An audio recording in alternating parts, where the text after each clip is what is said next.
Milo Yiannopoulos on Bill Maher and PewDiePie's drama is all related. Hey, it's Prince of Queens, and this is going to be something like the fourth video that I have made where I will be talking about Milo Yiannopoulos, but this is definitely the first time I have ever even mentioned PewDiePie. I am fairly sure I have never even uttered PewDiePie's name in my videos because I never imagined that he would end up as culturally relevant to the general topics of my videos as he has become over the past week. Now, I have said repeatedly that I have a love-hate relationship with Milo, and I have entire videos where I get into that. On the one hand, I adore the way Milo Yiannopoulos talks about current feminism because he so often hits the nail on the head. On the other, I don't like the way that Milo talks about being displeased with being a gay man, nor do I like when he claims that he's never experienced homophobia. The latter part, I believe to be a flat-out lie. But more so, what I respect about Milo Yiannopoulos is precisely what has made him famous, which is his theater and mischief. And he'll be the first to own up to that.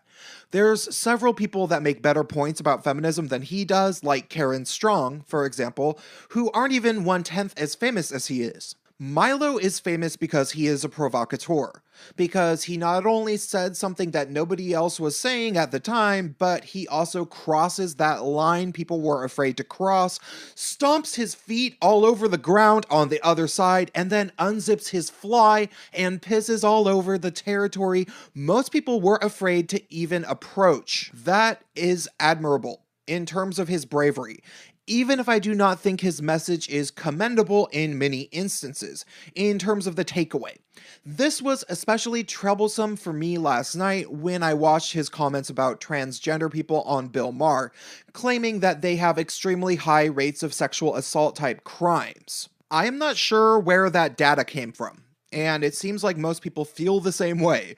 Normally, Milo sticks to the facts pretty well in terms of numbers, so I'm not sure where he got that, though his wording was vague. Perhaps there will be some numbers that show that transgender people often get prosecuted with sex crimes if you include all of the times trans people get in legal trouble for using the wrong bathrooms or pissing in alleys when they cannot find a public toilet. Both things technically count as sex crime in some states, I've heard. But beyond that, Milo is being a provocateur. And lo and behold, these statements led to a massive amount of pearl clutching from leftist media sources. And now his face is plastered all over my Facebook timeline, as basically everybody I know is shocked and appalled by his remarks on the show. So, if getting attention was the primary purpose of this endeavor, he succeeded. And this is a very small statement from him, and considering the pre-ordering of his book is already doing so incredibly well, like it's the #1 book on Amazon, more and more people are interested in the meat of what he actually has to say, as opposed to the outrage machine around him. Now, let's shift gears and talk about PewDiePie, who had a similar thing happen to him, but for almost diametrically different reasons.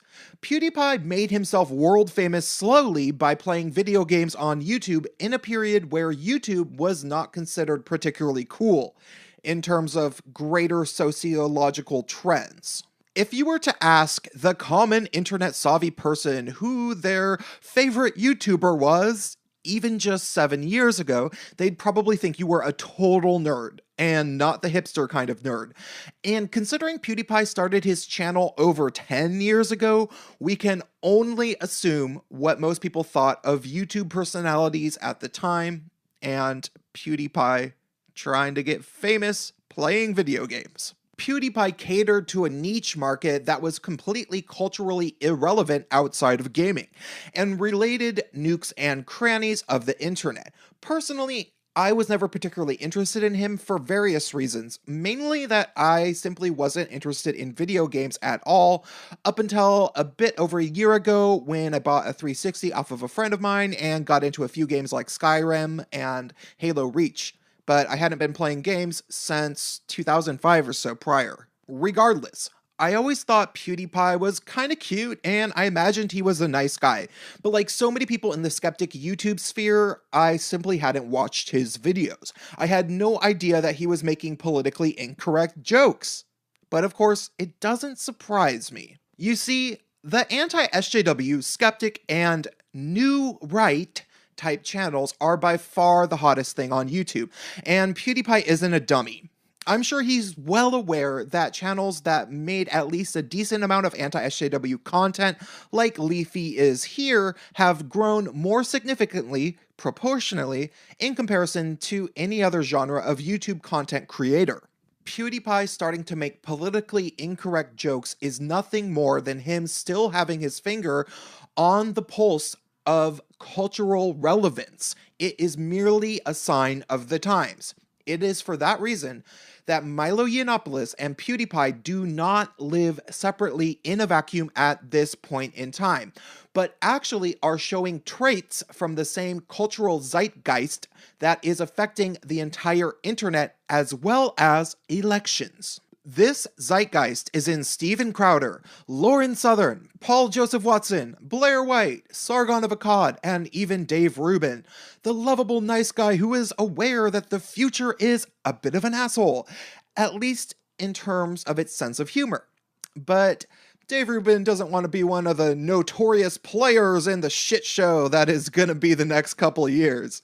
The regressive press that has come out in an attempt to smear PewDiePie and Milo so relentlessly not only will not end up on top, they can't end up on top. These are people who either have no ability to get into the minds of the generation that is growing into the prime audience of media consumers that will make or break them as media outlets, or they are obligated by contract or employment to not praise or even speak honestly about their competition from new media. This is nothing less than the changing of the guards. The Milo Yiannopoulos and the PewDiePies of the world are the voices of the future, and the Wall Street Journal and whichever of the several dozen internet blogs that are attacking Milo are the voices of the past. And there's nothing more fucking pathetic than to hear them complain about the new media that is taking their place. There is nothing more pathetic than a washed up rock star on VH1 Behind the Music special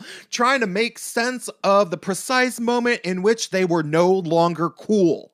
There is nothing less inspiring of any legitimate sympathy than seeing Bret Michaels from the glam rock band Poison talking in an interview in the early 2000s about how Kurt Cobain ruined my career, as if it was just one man's musical idea that marked the end of your band no longer selling records, as opposed to a gigantic groundswell of youth culture that happened to prefer grunge music to hair metal.